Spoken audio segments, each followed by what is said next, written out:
Hello friends, welcome to my channel. This is Prashant Aksar. और 2 दिन से मैं वीडियोस नहीं लेके आ पा रहा था, so for that I am so sorry. और इन चीज़ों से रिलेटेड कुछ बातें मुझे आप लोगों से करनी है, तो पहले लेक्चर हम लोग सेशन कंप्लीट कर लेते हैं, फिर कुछ चीज़ें मैं आपसे पूछूंगा, आप लोग अपना ओपिनियन उसके अकॉर्डिंग देना, फिर उसके अकॉर्डिंग हम लोग काम करेंगे। ठीक है, तो चलिए पहले स्टार्ट करते हैं। 27 ऑफ जुलाई का देखते हैं सबसे फर्स्ट। चलिए, सबसे फर्स्ट आर्टिकल आता है 27 का, मॉर्गन स्टैनली रिपोर्ट के बारे में। मॉर्गन स्टैनली रिपोर्ट आया, इसने बोला मॉर्गन स्टैनली रिपोर्ट के अकॉर्डिंग इंडिया जो है वो थर्ड लार्जेस्ट इकोनॉमी जो है वो बन जाएगा 2028 तक। तो अभी जो हम लोग फोर्थ लार्जेस्ट इकोनॉमी है, अभी जस्ट हमने जापान को पीछे किया है, तो हम लोग थर्ड लार्जेस्ट इकोनॉमी भी बन जाएंगे 2028 तक। ठीक है, इसके अलावा इस रिपोर्ट के अंदर ये बताया गया है जो महाराष्ट्र और यूपी और जो झारखंड है, इसके अलावा इस रिपोर्ट में ये भी बताया गया है कि जो महाराष्ट्र हो गया, यूपी, ये लगभग 1 ट्रिलियन का जो ग्रॉस डोमेस्टिक स्टेट प्रोडक्ट होता है, इस चीज़ को भी ये क्रॉस कर लेंगे। ठीक है, तो 2 चीज़ें बस आपको ध्यान में रखना है। और इंडिया का जो शेयर है ग्लोबल ग्रोथ के अंदर में, वो लगभग 20% जो है वो हो जाएगा अगले नेक्स्ट डिकेड के अंदर में, अगले 10 सालों के अंदर में। ठीक है, तो मॉर्गन स्टैनली रिपोर्ट के बारे में बस आपको इतना ध्यान में रखना है। चलिए, नेक्स्ट का हमारे पास आर्टिकल आता है इंटरनल कंप्लेंट कमेटी के बारे में। इसके बारे में हमने पहले भी अभी पढ़ा था, लेकिन इतना थोड़ा डिटेल में नहीं कवर किया था। अभी क्योंकि ये रिपीट हो गया टॉपिक फिर से, तो अब हम लोग थोड़ा सा और डिटेल में आज समझेंगे इसके बारे में। केस इसका न्यूज़ में क्यों आ रहा है ये बार बार, क्योंकि उड़ीसा के अंदर में हमने एक केस देखा था जिसके अंदर में एक पर्टिकुलर जो फीमेल गर्ल थी, उनके साथ कुछ सेक्सुअल अब्यूज़ हुआ था और वो कंप्लेंट कर रही थी, तो उनका कंप्लेंट रजिस्टर नहीं किया जा रहा था, जिसकी वजह से उन्होंने खुद को बर्न कर लिया था। ठीक है, क्योंकि वहाँ का इंटरनल कंप्लेंट कमेटी सही से काम नहीं कर रहा था, इस वजह से और भी चीज़ें जो है वो ख़राब हुई। तो इसको समझते हैं इंटरनल कंप्लेंट कमेटी को। देखिए, जैसे निर्भया केस हुआ 2012 में ना, तो इसके बाद पब्लिक प्रेशर बहुत सारा था और गवर्नमेंट के ऊपर में, तो फाइनली एक एक्ट पास किया गया गवर्नमेंट के द्वारा, जिसे हम लोग पोस एक्ट 2013 बोलते हैं। ये पोस एक्ट को हम एक और नाम से जानते हैं, the sexual harassment of women at work places prevention prohibition and redressal act 2013। ठीक है, तो ये एक्ट पास किया गया। इस एक्ट के अंदर में ये बताया गया कि जो इंटरनल कंप्लेंट कमेटी है वो बनाया जाएगा, और वो हर जगह पे इंटरनल कंप्लेंट कमेटी रहेगा, जहाँ पे भी वो हर ऐसे वर्क प्लेसेस, सारे वर्क प्लेसेस जहाँ पे 10 एम्प्लॉय से ज़्यादा लोग काम कर रहे हैं। तो अगर कोई भी पर्टिकुलर कंपनी है या कोई भी एक पर्टिकुलर ऑर्गेनाइजेशन है या वर्क प्लेस है जहाँ 10 लोग से ज़्यादा काम कर रहे हैं, तो वहाँ पे एक इंटरनल कंप्लेंट कमेटी रहेगी। अब इस इंटरनल कंप्लेंट कमेटी का स्ट्रक्चर के बारे में भी इस एक्ट में मेंशन किया गया कि इसका स्ट्रक्चर क्या रहेगा। तो इसके स्ट्रक्चर में सबसे पहले तो इसमें एक हेड होगा, वो हेड जो रहेगी वो सीनियर वुमेन रहेंगी। वो सीनियर वुमेन जो रहेंगी वो उनको हम लोग प्रिसाइडिंग ऑफिसर बोलेंगे। तो सबसे पहले मान लो कि ये एक इंटरनल कंप्लेंट कमेटी है, इस इंटरनल कंप्लेंट कमेटी के अंदर में एक हेड है। ये हेड कौन है? वुमेन है। पहला तो ये कंफर्म है कि वुमेन ही रहेगी, सीनियर वुमेन रहेगी पहला। ठीक है, दूसरा, इस कमेटी के अंदर में एक एक्सटर्नल मतलब 2 और मेंबर्स रहेंगे, अदर्स 2 मेंबर रहेंगे। वो 2 मेंबर जो रहेंगे जिनके पास सोशल वर्क या फिर लीगल नॉलेज का थोड़ा इन्फॉर्मेशन है, ज्ञान है उनको, तो 2 मेंबर और हो गए। तो एक तो ये हो गई, प्लस 2 मेंबर और हो गए, तो 3 मेंबर टोटल। इसके अलावा एक और एक्स्ट्रा मेंबर हो सकता है। अब ये एनजीओ से या फिर कोई जो ऐसा एक्सपर्ट होना चाहिए जो सेक्सुअल हरासमेंट केसेस को डील करने में काफ़ी अच्छा हो, काफ़ी अच्छा उनका परफॉर्मेंस रहा हो पास्ट में, उन चीज़ों में वो एक्सपर्ट हो। अब इसके बारे में मेंशन नहीं किया जा रहा है कि ये मेल होगा या फीमेल होगा। तो एक और मेंबर हो गया, तो टोटल आपके पास 4 मेंबर हो गए इंटरनल कंप्लेंट कमेटी के अंदर में। और ये 4 मेंबर में से इसी एक्ट के अंदर में मेंशन किया गया, जो स्ट्रक्चर के अंदर में ये 4 मेंबर होंगे, इसमें से हाफ मतलब 2 मेंबर जो रहेंगे, ये 2 मेंबर वुमेन होने चाहिए। तो एक तो फिक्स है कि जो सीनियर रहेगी, जो हेड रहेगी, वो वुमेन रहेगी। अब इसके अलावा इन दोनों में से कोई एक वुमेन हो सकता है या इसमें से कोई एक वुमेन हो सकती है। तो ये था total structure internal complaint committee का। आई थिंक आपको अच्छे से क्लियर हो गया होगा। चलिए, डेट मीन्स कि जो टोटल आपके पास इंटरनल कंप्लेंट कमेटी होगा, उसका जो हाफ मेंबर रहेगा वो वुमेन्स रहेगी, वो ध्यान में रखना है। प्लस इंक्वायरी, जो भी कंप्लेंट किया जाएगा उसका इंक्वायरी 90 डेज़ के अंदर में कंप्लीट हो जाना चाहिए। इनके पास सिविल कोर्ट का पावर रहेगा। लेकिन ग्राउंड रियलिटी क्या है वो थोड़ा देखते हैं। तो ग्राउंड रियलिटी में क्या इतना अच्छे से सब कुछ काम कर रहा है, तो ग्राउंड रियलिटी में कहीं बहुत सारे इंस्टीट्यूशन है जहाँ पे 10 वर्कर से ज़्यादा, 10 एम्प्लॉय से ज़्यादा काम करते हैं, वहाँ पे इंटरनल कंप्लेंट कमेटी ही नहीं है। कहीं पे है तो उनका ट्रेनिंग बहुत मतलब अनप्रोफेशनल है, प्रोफेशनल ट्रेनिंग नहीं दिया गया, पुअर ट्रेनिंग है, तो वो कुछ काम नहीं कर रहे हैं। ठीक है, काम नहीं कर रही है। इसके अलावा आपके पास पावर इम्बैलेंस है, ठीक है। तो इन सभी रीजन्स की वजह से जो इंटरनल कंप्लेंट कमेटी है वो ग्राउंड पे एक्चुअली में कुछ भी अच्छे से काम नहीं कर रही है। चलिए नेक्स्ट हमारे पास आता है थाईलैंड और कंबोडिया के बारे में। थाईलैंड कंबोडिया के बारे में अगर देखते हैं तो इस न्यूज़ में बताया जा रहा है कि जो थाईलैंड है इसका सपोर्ट कर रहा है यूएसए, एंड जो कंबोडिया है इसका सपोर्ट कर रहा है चाइना। अब ये दोनों एक दूसरे से लड़ क्यों रहे हैं? क्योंकि एक जो टेम्पल है वहाँ पे, स्पेशली जो जिसे हम लोग प्रिय विहार हिंदू टेम्पल बोलते हैं, ये एक शिव टेम्पल है। इस शिव टेम्पल मतलब कंबोडिया का कहना है कि ये शिव हमारे मतलब कल्चर से बिलोंग करता है, हमारा है, और थाईलैंड का कहना है कि ये हमारे कल्चर से बिलोंग करता है, हमारे पास से बिलोंग करता है, ये हमारा है। दोनों इस चीज़ पे लड़ाई कर रहे हैं और यूएसए सपोर्ट कर रहा है थाईलैंड का और चाइना सपोर्ट कर रहा है कंबोडिया का। मतलब अल्टीमेटली ये प्रॉक्सी वॉर हो रहा है। बस इतना आपको अभी ध्यान में रखना है। इसके अलावा ध्यान में रखिए कि जो प्रिय विहार टेम्पल है इसको इनिशियली बनाया गया था सूर्यवर्मन फर्स्ट के द्वारा, और बाद में इसका जो प्रोसेस था मतलब बनाने का जो कंस्ट्रक्शन का काम था इसको कंटिन्यू करके और कंप्लीट किया गया था सूर्यवर्मन 2 के द्वारा। तो बस इतना इसके बारे में ध्यान में रखना। अगर ये फिर से न्यूज़ में आएगा तो इसके बारे में हम लोग और पढ़ेंगे। ये 3 आर्टिकल ही था इंपॉर्टेंट 27 को। तो चलिए अब हम लोग 28 को चलते हैं। 28 को हमारे पास सबसे फर्स्ट आर्टिकल आता है ULPGM version 3 UAV launch precision guided munition, ठीक है। तो ये चीज़ें ध्यान में आपको रखना है कि ये क्या है। इसको डेवलप किया गया है DRDO के द्वारा। ये फायर एंड फॉरगेट प्रिंसिपल पे काम करता है। तो जैसे ये ड्रोन के थ्रू में ये मिसाइल्स को लॉन्च किया गया, तो ये मिसाइल लॉन्च होने के बाद एक बार फायर कर दो, उसके बाद फॉरगेट कर दो, ये खुद ही जाके हिट कर देगा। इवन जो टारगेट है वो चाहे स्टैटिक हो या फिर वो मूविंग टारगेट हो, दोनों को जाके हिट कर सकता है। इसके पास मल्टीपल वॉर हिट्स का कैपेबिलिटीज़ भी है। साथ साथ ये जो UAV launch precision guided munition है ये आपके पास 3 वर्जन में बनाया जा रहा है। तो वर्जन 1, वर्जन 2 और वर्जन 3। तो ये जो V3 वाला है इसका भी टेस्ट हुआ था, इसलिए ये न्यूज़ में आया था। तो आपको ये ध्यान में रखना है कि ये क्या है। 1-2 पॉइंट और ध्यान में रख सकते हो, जैसे कि आपके पास 4 किलोमीटर का इसका रेंज है डे के टाइम में, और क्योंकि ये ड्रोन से लॉन्च किया जा रहा है और तो छोटा होगा, काफ़ी हेवी तो ड्रोन लेके नहीं जा सकता अभी, तो मतलब ज़्यादा रेंजेस का नहीं रहेगा। तो 4 किलोमीटर का रेंज है डे के टाइम में और 2.5 किलोमीटर का रेंज है लगभग नाइट के अंदर में जब हम इसको फायर कर रहे होंगे। तो चलिए नेक्स्ट हमारे पास न्यूज़ आता है स्टार्टअप 20 से रिलेटेड। स्टार्टअप 20 क्या है? तो स्टार्टअप 20 एक इनिशिएटिव है जो G20 के अंदर में आता है और ये सपोर्ट करता है जितने भी न्यू स्टार्टअप्स होते हैं उसको सपोर्ट करने के लिए मतलब ये लेके आया गया था।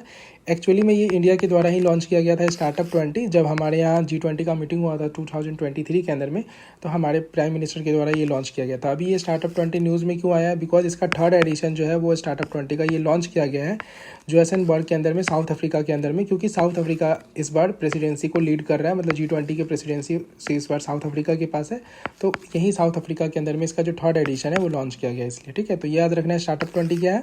तो ये न्यू स्टार्टअप को सपोर्ट करने के लिए और इंडिया के द्वारा लॉन्च किया गया था। ये 2 पॉइंट याद रख लीजिए। इसके अलावा यहाँ पे थोड़ा सा हम लोग समझते हैं G20 के बारे में। G20 के बारे में अगर बात करते हैं तो इसको फाउंड किया गया था एशिया के अंदर में फाइनेंशियल क्राइसिस हुआ था, इस वजह से इसको फाउंड किया गया था। स्पेशली जो फाइनेंस मिनिस्टर और जो सेंट्रल बैंक्स के गवर्नर्स थे उनके रिकमेंडेशंस उन लोगों के साथ मिला के इन G20 को फाउंड किया गया था। तो ये पहला तो ये ध्यान में रखना है, ठीक है। देन आपके पास याद रखना आपको कि G20 के अंदर में कितने सारे कंट्रीज़ आते हैं। तो 19 कंट्रीज़ है और 2 रीजनल ऑर्गेनाइजेशन है। 19 कंट्री कौन कौन से है? अर्जेंटीना हो गया, ऑस्ट्रेलिया हो गया, ब्राज़ील हो गया, कनाडा हो गया, चाइना हो गया, फ्रांस हो गया, Germany, India, Indonesia, Italy, Japan, Mexico, Russia, Saudi Arabia, South Africa, South Korea, and then आपके पास तुर्की है, नया नाम इसका चेंज हो चुका है तो तुर्की है, and then United Kingdom and USA। इसके अलावा 2 रीजनल ऑर्गेनाइजेशन है, 2 रीजनल बॉडीज़ है इसके अंदर में। एक है यूरोपियन यूनियन, दूसरा आपके पास अफ्रीकन यूनियन। देखिए दोनों के अंदर में यूनियन लगा है तो ऐसे याद रखना है, यूरोपियन कमीशन नहीं याद रखना, तो कंफ्यूज मत कर जाना। दोनों के अंदर EU और AU ऐसे याद रखिएगा, ठीक है।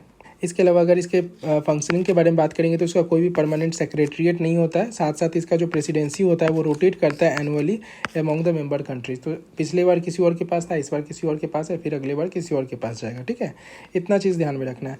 इसके अलावा अब जैसे देखो 2022 के अंदर में इंडोनेशिया के पास था, 23 में इंडिया के पास था, अभी 2024 में ब्राज़ील के पास था, ये ब्राज़ील के पास अभी 2025 में साउथ अफ्रीका के पास हो गया है, ठीक है। इसके अलावा आपको ये ध्यान में रखना है ये कि 85% वर्ल्ड का GDP, 75% वर्ल्ड का ट्रेड और 65% वर्ल्ड का पॉपुलेशन। मुझे पता है यहाँ 66 लिखा है, लेकिन मैं आपको याद करने के लिए बता रहा हूँ कि 65 याद रखो। सिंपली याद रहेगा 85, 75, 65, ठीक है, या 65, 75, 85, 10-10 का डिफरेंस है, याद रहेगा। जब आप 65 कहीं भी लिखना रहेगा आप लिखोगे तो ऑटोमेटिक आपके दिमाग में आ जाएगा कि नहीं 65 नहीं 66 था। लेकिन याद करने के लिए ईजी रहेगा, आपको ऐसे याद रखो कि 85% टोटल वर्ल्ड का GDP ये शेयर करता है, वर्ल्ड का ट्रेड में 75% और वर्ल्ड का पॉपुलेशन में 65%, ठीक है। तो ये चीज़ें थोड़ा बस आपको ध्यान में रखनी है। नेक्स्ट आर्टिकल आता है हमारे पास नाविक के बारे में। जो 3 सैटेलाइट्स है IRNSS के द्वारा, ये नाविक के द्वारा जो नाविक है इसको हम लोग IRNSS भी बोलते हैं। तो जो 3 सैटेलाइट्स है वो IRNSS के द्वारा, जिसे हम लोग बोलते हैं कि Indian regional navigation satellite system. जैसे नाम से ही लग रहा है कि रीजनल नेविगेशन सैटेलाइट सिस्टम है, मतलब इसको हम लोग रीजनली, रीजन के लिए, एक पर्टिकुलरली हम लोग ऐसा नहीं कि पूरे वर्ल्ड के लिए इसको प्रोवाइड करेंगे इसका इन्फॉर्मेशन, एक रीजन के लिए, तो इंडिया के लिए ही है।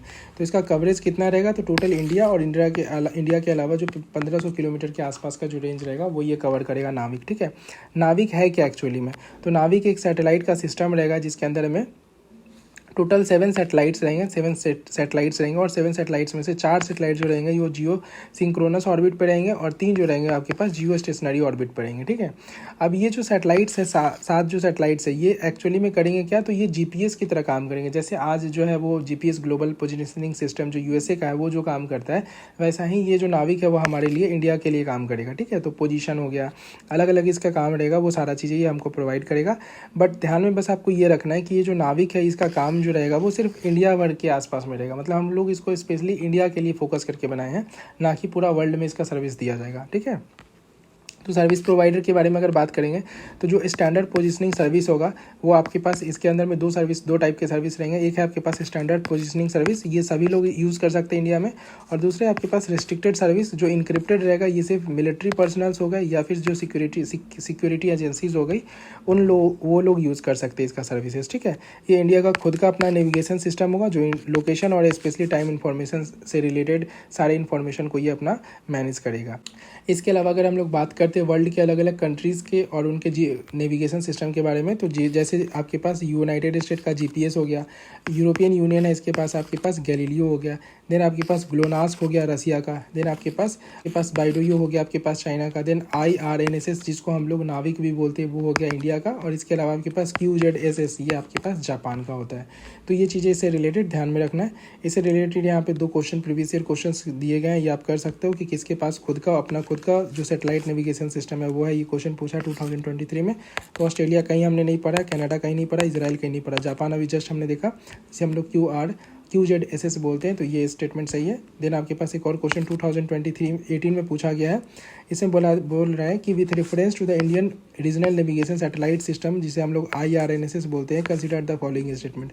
IRNSS जो है वो 3 सैटेलाइट्स का है, 3 सैटेलाइट्स जियो स्टेशनरी ऑर्बिट में है, और 4 सैटेलाइट जो है वो आपके पास जियो सिंक्रोनस ऑर्बिट में है। तो अभी जस्ट हमने देखा कि जियो स्टेशनरी में 3 है, जियो सिंक्रोनस में 4 है।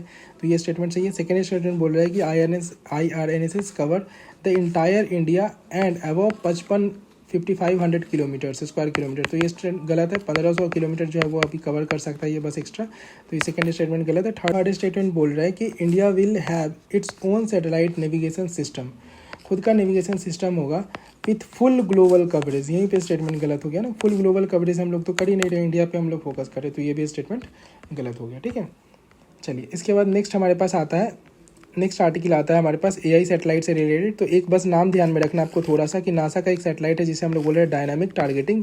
ये क्या है, तो एक ऐसा AI बेस्ड सैटेलाइट सिस्टम है जो अगर ऊपर से कोई भी चीज़ें को देख रहा है अर्थ पे, तो वो खुद से स्कैन करेगा, उसको चेक करेगा, उसको मतलब डिसाइड करेगा कि वो इंपॉर्टेंट है कि नहीं, और डिसाइड करके उसके अकॉर्डिंग खुद ही वो एक्ट करेगा कि उसका फोटोज़ वीडियो जो है वो अर्थ पे सेंड करना है कि नहीं, विदाउट आस्किंग, बिना परमिशन लिए हुए अर्थ से। ठीक है, तो ये जो सैटेलाइट AI सैटेलाइट है इसे हम लोग बोल रहे हैं डायनामिक टारगेटिंग। तो ये थोड़ा सा बस ध्यान में रखना है। इसका यूजेज अलग अलग हो सकता है, जैसे वाइल्ड लाइफ फायर को डिटेक्ट करने में यूज़ कर सकता है, वोल्केनिक इरप्शन जो हो रहा है उसको मॉनिटर करने में यूज़ कर सकते हैं हम लोग, डिजास्टर प्रोन एरियाज़ है उस पर हम अपना आई देख सकते हैं, क्लाइमेट चेंज और जो स्टॉर्म पैटर्न है उसको स्पॉट करने में देखने में हेल्प हो सकता है। नेक्स्ट आता है आपके पास कोकोनट।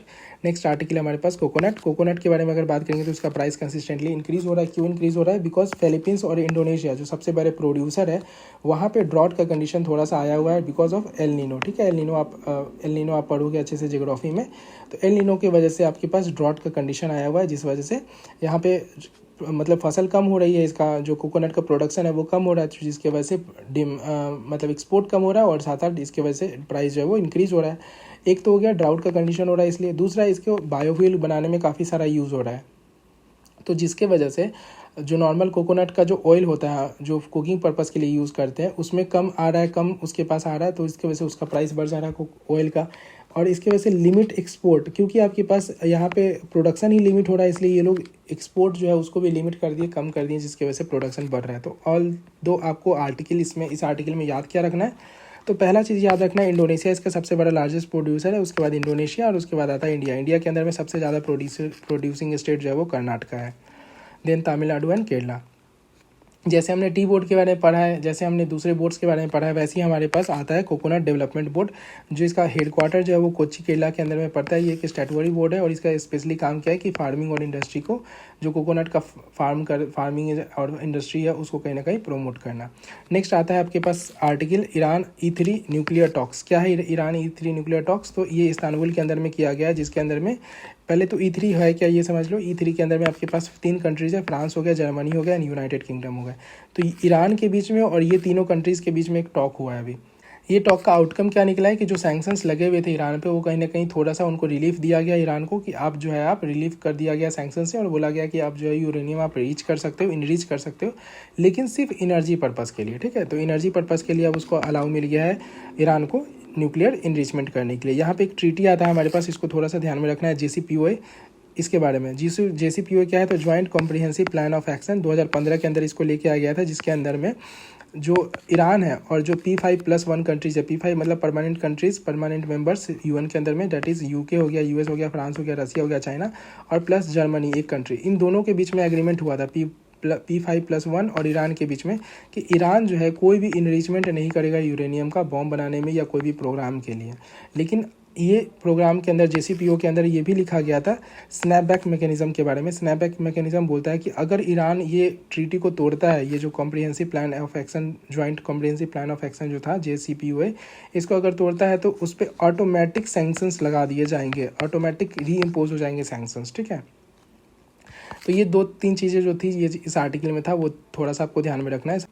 नेक्स्ट आर्टिकल आता है हमारे पास कला उत्सव के बारे में। कला उत्सव एक प्रोग्राम है जो स्टार्ट किया गया था राष्ट्रपति भवन के द्वारा। ये राष्ट्रपति भवन के बारे में बात करेंगे तो ये कहीं ना कहीं राष्ट्रपति भवन में ये स्टार्ट किया गया, और साथ साथ इसको बताया गया कि ये प्रोग्राम किस चीज़ को सपोर्ट करता है, तो इंडिया के जो भी ट्रेडिशनल ट्राइबल स्टॉक्स और जो फोक आर्ट्स फॉर्म्स हैं उनको कहीं ना कहीं ये सपोर्ट करता है। इसको 2013 के अंदर में लॉन्च किया गया था। तो राष्ट्रपति भवन के अंदर में लोग जाते हैं और वहाँ पे अपने आर्ट्स जो रहते हैं, आर्ट फॉर्म्स रहते हैं, उसको शो करते हैं ये कला उत्सव के अंदर में। ठीक है, इससे रिलेटेड अभी कुछ पार्टिसिपेंट्स थे, आर्टिस्ट थे, तो उनको थोड़ा सा हम लोग यहाँ समझते हैं। जैसे कि आपके पास कुछ आर्ट फॉर्म्स को आपको ध्यान में रखना है जो अभी रिसेंटली न्यूज़ में रहा है। जैसे कि आपके पास सोहरई आर्ट फॉर्म्स हो गया। सोहरई आर्ट फॉर्म्स देखेंगे तो इसका ओरिजिन झारखंड के स्पेशली जो ट्राइबल एरियाज़ होते थे उनके अंदर में ये देखा जाता है। ये एक वॉल पेंटिंग होता है सोहरई, जिसको वुमेंस के द्वारा बनाया जाता है। कब बनाया जाता है, तो हार्वेस्ट सीजन जब रहता है उस टाइम, तो या तो सोहरई फेस्टिवल के टाइम या फिर दिवाली के बाद जो हार्वेस्ट सीजन होता है उस टाइम वॉल पेंटिंग से सोहरई जो बनाया जाता है, वुमेंस होती है, ट्राइबल्स वुमेंस होती है, उनके द्वारा इसके अंदर बनाया क्या जाता है। तो जितने भी एनिमल्स होते हैं और जो नेचुरल सिंबल्स होते हैं उनको पेंट किया जाता है with clay on the house walls. तो एक तरफ हाउस है, हाउस के वॉल्स है, उस पर एनिमल्स का या फिर जो नेचुरल सिंबल्स वगैरह होते हैं वो पेंट किए जाते हैं अंडर दिस सोहरई आर्ट। नेक्स्ट देखेंगे तो हमारे पास आता है पत्ता चित्रा। पत्ता चित्रा के बारे में बात करेंगे तो इसका ओरिजिन बंगाल और उड़ीसा के अंदर में हुआ था। उड़ीसा और बंगाल के अंदर में इसका ओरिजिन हुआ था।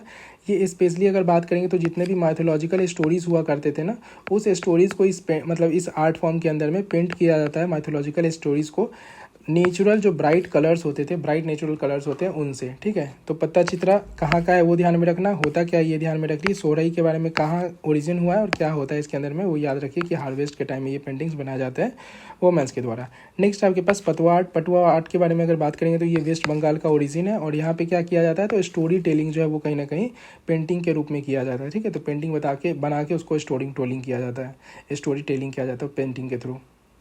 चलिए, इसके अलावा अगर बात करते हैं तो कुछ 2-3 इंपॉर्टेंट पॉइंट्स और मैंने लिखा था वो ध्यान में आपको रखना है। जैसे 2 स्टेट सॉल्यूशन के बारे में जब भी बात होता है तो वो इजराइल और पैलेस्तीन से रिलेटेड है। जैसे दोनों एक दूसरे से अभी लड़ते हैं, तो पर्टिकुलरली बहुत सारे कंट्रीज जैसे फ्रांस हो गया, अलग अलग कंट्री का इंस्टेंस है कि दोनों रहना चाहिए, 2 स्टेट सॉल्यूशन होना चाहिए। पैलेस्तीन भी अपना रहे और इजराइल भी अपना रहे। जो भी यहाँ के टेररिस्ट ऑर्गेनाइजेशन है जैसे हमास वगैरह है, उनको मार के ख़त्म करो, और ये दोनों जो ऑर्गेनाइजेशन है, ये दोनों जो कंट्री इन दोनों कंट्री को शांति से रहने दें। इसके अलावा स्टेट और नेशन के बीच में डिफरेंस क्या होता है ये हमने लिखा था। ये थोड़ा कंसेप्चुअल चीज़ है, वो ध्यान में रखिए। स्टेट का मतलब हो गया एक ऐसा जगह जहाँ पे लोग रहते हैं, वहाँ पे एक लैंड है, वहाँ एक गवर्नमेंट है और एक सोवरेनिटी है, तो उसको हम लोग स्टेट बोलते हैं। लेकिन नेशन किसको बोलते हैं, जहाँ पे एक ग्रुप ऑफ मतलब एक ऐसा ग्रुप रहता है जो एक कॉमन आइडेंटिटी शेयर करता है, जैसे जिनका कल्चर सेम है, जिनका लैंग्वेज सेम है, जिनका इथनिटी सेम है, ठीक है, जिनका हिस्ट्री सेम है। तो ऐसे अगर कहीं पे लोग रह रहे हैं ऐसे वाले एरिया में तो उसको हम लोग नेशन बोलते हैं। और स्टेट बोलते हैं जहाँ पे सिर्फ लोग रह रहे हैं, लैंड है, गवर्नमेंट है, सोवरेनिटी उनका खुद का है, तो उसको हम लोग स्टेट बोलते हैं। नाउ आज के आर्टिकल्स को कंप्लीट करते हैं। तो फर्स्ट आर्टिकल आता है हमारे पास दिव्या देशमुख के बारे में। दिव्या देशमुख जो वर्ल्ड वुमेंस वर्ल्ड कप, जो चेस वर्ल्ड कप हुआ है उसमें वो जीती हैं, तो स्पेशली इस वजह से ये न्यूज़ में है। जॉर्जिया के अंदर में ये वर्ल्ड कप अभी हुआ था। जो वुमेंस वर्ल्ड कप है उसको कौन ऑर्गेनाइज करता है, तो फेडे ऑर्गेनाइज करता है। इसके बारे में हमने कुछ दिन पहले पढ़ा था, तो ये ध्यान में रखिएगा कि फेडे बहुत सारे चेस के जो गेम्स होते हैं उन सभी गेम्स को फेडे जो है वो ऑर्गेनाइज करता है, ठीक है। ये 88th ग्रैंड मास्टर बन गई है। जो पद होता है ग्रैंड मास्टर का वो दिया जाता है इंडिया में, तो 88th ग्रैंड मास्टर का जो ये पद है ये दिया गया है दिव्या देशमुख को, ये टाइटल एक्चुअली। देन ये फर्स्ट वुमेन बन गई है जो फेडे के द्वारा जो ऑर्गेनाइज किया जाता है वर्ल्ड कप, उस वर्ल्ड कप को जीतने वाली तो पहली वुमेन है। इसके अलावा हमारे पास इंडिया में बात करेंगे तो विश्वनाथन आनंद थे, जो वर्ल्ड कप जो मेंस थे ये और वर्ल्ड कप ये जीते थे, चेस के अंदर में वर्ल्ड कप जीते थे। इनको हम लोग टाइगर ऑफ मद्रास भी बोलते थे, ठीक है। तो ये एक नाम ध्यान में रखना है। अच्छा, एक चीज़ यहाँ पे मैं छूट गया, ये चीज़ को देख लो। जैसे चेस जो है उसका ओरिजिन जो है वो काफ़ी पहले हुआ है, 6th सेंचुरी में, स्पेशली गुप्ता पीरियड जब था उनके टाइम में मतलब चेस का ओरिजिन हुआ था। इसको हम लोग उस टाइम चतुरंगा के नाम से जानते थे, ठीक है। चेस के बारे में अगर बात करेंगे तो चेन्नई को हम लोग चेस कैपिटल ऑफ इंडिया भी बोलते हैं। नेक्स्ट आर्टिकल हमारे पास आता है गोल्डन जयकाल के बारे में। गोल्डन जयकाल के बारे में अगर बात करते हैं तो इसे हम लोग कैनिस ऑरियस बोलते हैं, कैनिस ऑरियस इसका साइंटिफिक नेम है, ये थोड़ा सा ध्यान में रखना है। और ये कहाँ कहाँ गोल्डन जयकाल जो है ये मिलता कहाँ कहाँ पे, तो आपके पास नॉर्थ और ईस्ट अफ्रीका हो गया, इसके अलावा आपके पास साउथ ईस्ट यूरोप हो गया, साउथ एशिया हो गया, साउथ ईस्ट एशिया लेके म्यांमार तक। इंडिया के अंदर में बात करेंगे तो स्पेशली जो हिमालयन वाले रीजन्स हो गए इधर मिलता है, साथ साथ वेस्टर्न घाट्स ज़्यादा मिलता है। इसके अलावा आपके पास मेन लैंड पे भी ये मिलते हैं, लेकिन मेनली ज़्यादातर ये वेस्टर्न घाट्स और हिमालयन वाले रीजन में ये मिलते हैं, ठीक है। चलिए नेक्स्ट अगर बात करते हैं foot hills of Himalaya, actually बोलना चाहिए मुझे, फुट हिल्स ऑफ हिमालयस पे। नेक्स्ट अगर बात करते हैं तो ये प्रेफर करते हैं लो जो लैंड इकोसिस्टम होते हैं वहाँ पे रहना, तो लो लैंड इकोसिस्टम पे रहना ये प्रेफर करती है। ये पार्सली डायूरनल होते हैं। डायूरनल मतलब कि जो वैसे एनिमल्स जो दिन में रहते हैं, मतलब स्पेशली ये वाइल्ड में या रिमोट एरियाज में रहते हैं तो ये दिन में एक्टिव होते हैं। अदरवाइज ये नॉक्टर्नल होते हैं। नॉक्टर्नल का मतलब जो नाइट में एक्टिव होते हैं। तो ये अगर ह्यूमन डोमिनेटेड एरियाज में आसपास में ये रह रहे हैं तो नाइट में एक्टिव होंगे। जंगलों में रह रहे हैं, वाइल्ड में या फिर मतलब रिमोट एरियाज में रहते हैं वहाँ पे, तो ये लोग दिन में एक्टिव होते हैं। ये ओमनीवोरस होते हैं। वैली हो गए, रिवर बैंक्स हो गए, कैनाल्स हो गए, देन आपके पास लेक सोर्स हो गए, इन सभी जगह पे ये जनरली पाए जाते हैं। इसके अलावा स्टेटस के बारे में अगर बात करेंगे तो वाइल्ड लाइफ प्रोटेक्शन एक्ट के अंदर में शेड्यूल 1 के अंदर में आता है। IUCN के अंदर देखेंगे तो लिस्ट कंसर्न के अंदर में आते हैं, और साइट्स के अंदर देखेंगे तो अपेंडिक्स 1 के अंदर में आता है। थ्रेट क्या है, तो सबसे मेन थ्रेट है आपके पास हैबिटेट लॉस। इनका हैबिटेट लॉस बहुत ज़्यादा हो रहा है ड्यू टू इंक्रोचमेंट और लैंड यूज जो पैटर्न चेंजेस हो रहे हैं इस वजह से। साथ साथ ह्यूमन और एनिमल कॉन्फ्लिक्ट होता है इस वजह से भी, लेकिन मेन जो थ्रेट है वो आपके पास हैबिटेट लॉस है। कि स्टोन इसको स्कैवेंजर्स बोलते हैं, क्योंकि ये जितने भी ऑर्गेनिक वेस्ट होते हैं, साथ साथ डेड एनिमल्स होते हैं, उन सभी चीज़ों को खा के ये लोग क्लीन कर देते हैं, इसलिए, ठीक है। और क्लीन करके कहीं ना कहीं एक बैलेंस मेंटेन करते हैं इन्वायरमेंट के अंदर में। निसार के बारे में हमने बहुत बार पढ़ लिया ऑलरेडी, तो आज मैं निसार को स्किप कर रहा हूँ। ये आर्टिकल फिर से अगर ये न्यूज़ में आएगा तो मैं इस आर्टिकल को कवर करूँगा, ठीक है। चलिए नेक्स्ट आर्टिकल आता है हमारे पास शिनकानसेन बुलेट ट्रेन। हमारा जो प्रोजेक्ट है, जिस प्रोजेक्ट के अंदर में हम लोग अहमदाबाद से लेकर मुंबई के बीच में ये 508 किलोमीटर का जो बुलेट ट्रेन बना रहे हैं, वही ये न्यूज़ में अभी आया है कि इसका काम जो है वो काफ़ी अच्छे से चल रहा है। प्रोजेक्ट कौन से प्रोजेक्ट के अंदर बनाया जा रहा है, तो MAHSSR, ये प्रोजेक्ट का थोड़ा सा नाम ध्यान में रखना है। ये एम जो है आपके पास मुंबई अहमदाबाद, ठीक है, तो ऐसे याद रख लेना।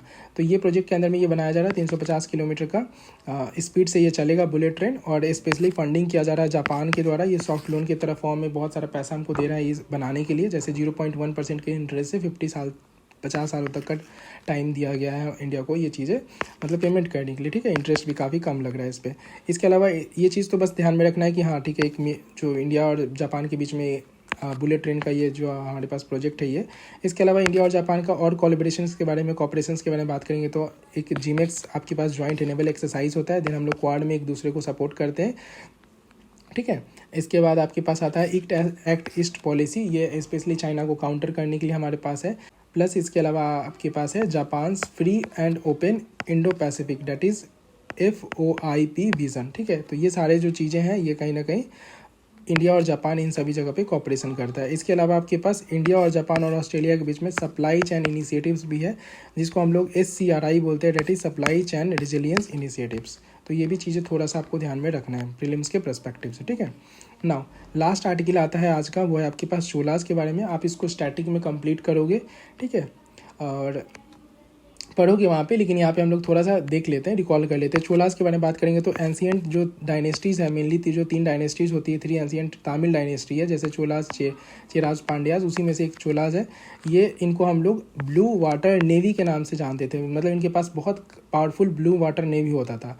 देखिए ब्लू वाटर पॉलिसी लिख के मैं काटा हूँ इसीलिए क्योंकि ब्लू वाटर पॉलिसी आप पोर्तुगीज़ के बारे में पढ़ोगे, तो वो चीज़ यहाँ कंफ्यूज मत करिए। हाँ, ब्लू वाटर नेवी है, इनका नेवी काफ़ी स्ट्रांग हुआ करता था। इनफैक्ट जैसे देखिए ये जो कलर है ये दिखा रहा है चोला का इन्फ्लुएंस, तो ये चोला का इन्फ्लुएंस इतने मतलब एरियाज़ में था। इनका खुद का टेरिटरी तो इतना ही है, इतना दूर में ये लोग फैले हैं, लेकिन इनका इन्फ्लुएंस इतना में है। इसके अलावा इनका रूट्स के बारे में बात करेंगे, ट्रेड रूट्स, तो आप देख सकते हो कितना एडवांस इनके पास अभी उस टाइम में भी ट्रेड रूट्स, ये लोग कितने अच्छा था इनके पास ट्रेड। नावल वाले जो नॉलेज होते हैं, सिप वाले जो नॉलेज है, इसमें कितना ये पावरफुल थे, कितना डेवलप थे, ठीक है। तो इसलिए इनको हम लोग पावरफुल ब्लू वाटर नेवी के मतलब इनको जानते थे, ठीक है। इस वजह से फिर नेक्स्ट हम लोग बात करेंगे कि चोलास का रेफरेंस कहाँ से मिला है, तो रेफरेंस जो है वो संगम लिटरेचर और साथ साथ अशोका का जो एडिक्ट्स है वहाँ से हमको इनके रेफरेंसेस मिलते हैं। Rose to power in 19th century, 19th century के अंदर में ये लोग पावर में आए थे, स्पेशली जो विजयलया जो चोला था इसके अंदर में ये पावर में आए थे, ठीक है। किस किस चीज़ के लिए हम लोग चोलास को जानते हैं, तो स्पेशली इनका पावरफुल जो इनका नेवी था उस वजह से, इनका एडमिनिस्ट्रेशन बहुत अच्छा था इस वजह से, और साथ साथ वाइड स्प्रेड कल्चरल इन्फ्लुएंस था across the India and south east Asia. तो वो हमने देखा कि कल्चरल इन्फ्लुएंस इनका कितना ज़्यादा था।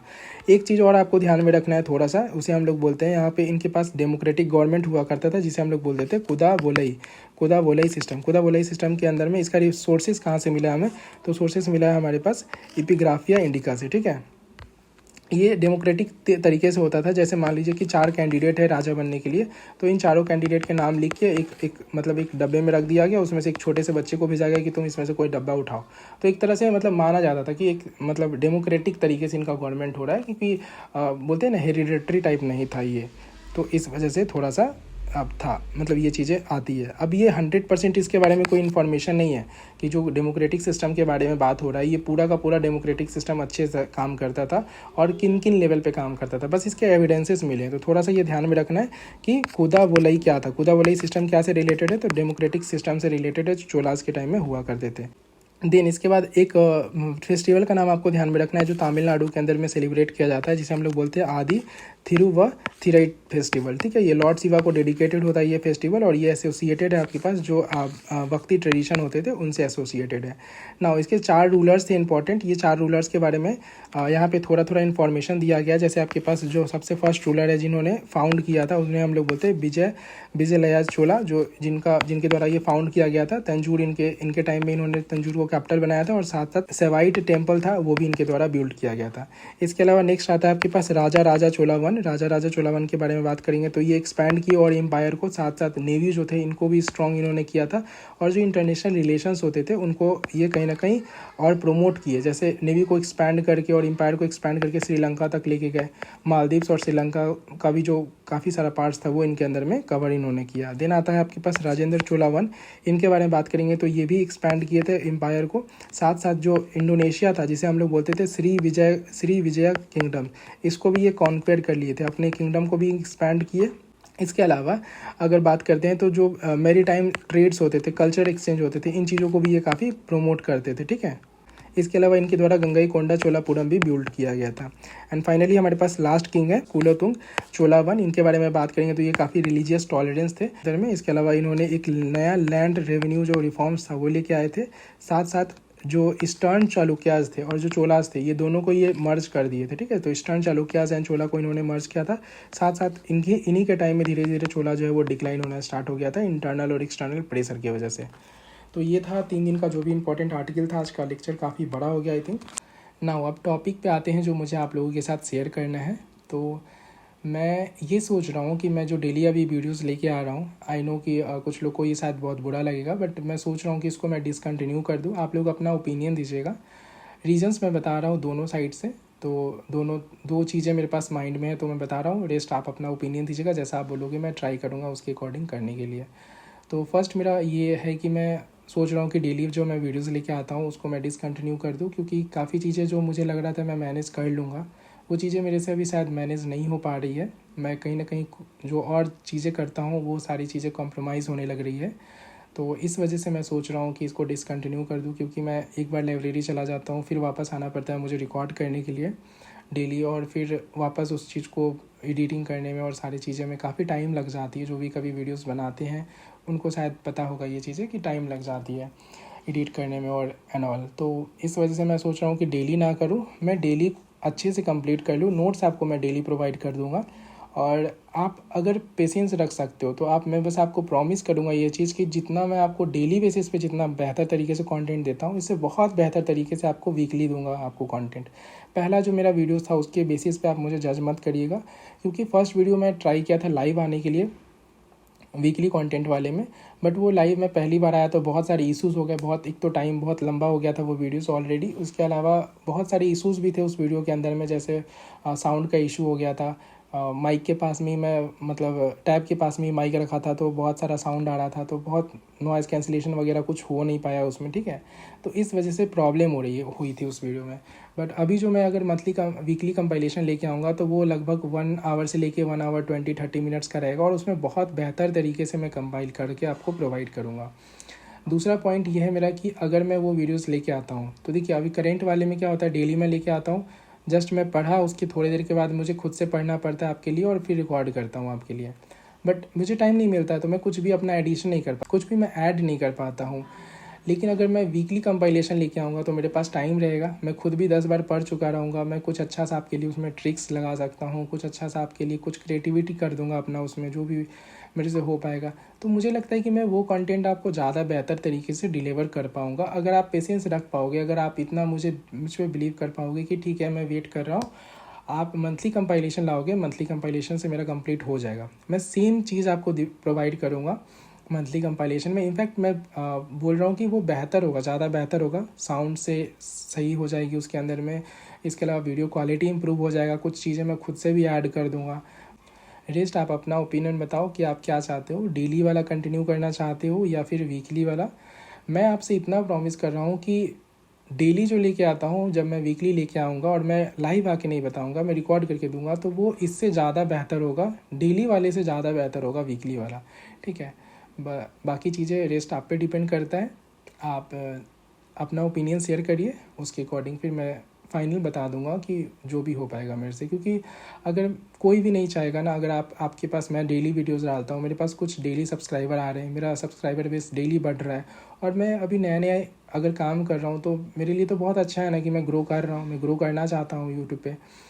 बट मेरे साथ टाइम मैनेजमेंट का इशू है, नहीं हो पा रहा है। मैं और भी चीज़ों में अभी इन्वॉल्व रहता हूँ, और भी दूसरी चीज़ें हैं जिसको मैं किसी चीज़ को भी मैं स्किप नहीं कर सकता हूँ, हर चीज़ को अभी लेके चलना है जो भी चीज़ें मैं कर रहा हूँ। सो ये प्रॉब्लम हो रहा है मेरे साथ। रेस्ट आप लोग अपना ओपिनियन दीजिए, मैं 2 कमेंट कर दूंगा, एक में कि डेली लेके आना है और एक में वीकली लेके आऊँगा, और जिसमें ज़्यादा लाइक रहेगा मैं उसके अकॉर्डिंग लेके आऊँगा, ठीक है। तो और रेस्ट आप अपना ओपिनियन भी दीजिएगा कि आपको क्या लग रहा है सही, क्या नहीं लग रहा है। बट मेरे लिए मुझे लग रहा है कि ज़्यादा बेहतर होगा कि मैं मतलब वीकली लेके आऊँ, मैं अच्छे से चीज़ें मैनेज कर पाऊँगा आपके लिए भी और ख़ुद के लिए भी। रेस्ट आप अपना ओपिनियन बताइए, जैसा आप ओपिनियन रहेगा आप लोगों का उसके अकॉर्डिंग फिर मैं देखूँगा।